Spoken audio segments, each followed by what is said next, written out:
Alright, ball.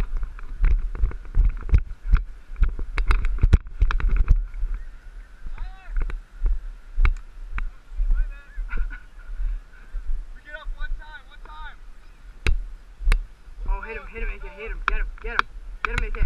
Come in, get him.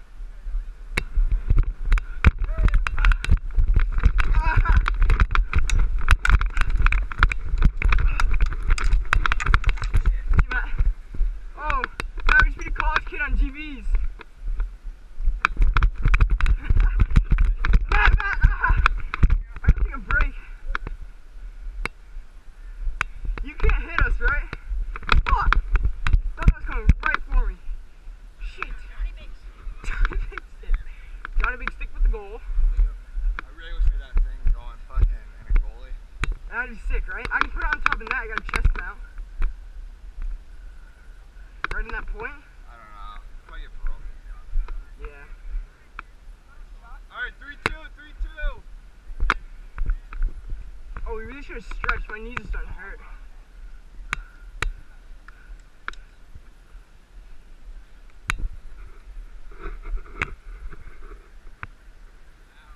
I feel like a guy coaching girls lacrosse is just straight up pedophiles. Like, do they have to get background checks before they do that? Coach girls lacrosse, guys? Ew, that'd be gross. They're like 14, the guy's like 40. I'm talking about like college. It would be gross. I know, but it's weird. Like, what if a girl coached guys lacrosse? Nobody would listen to her.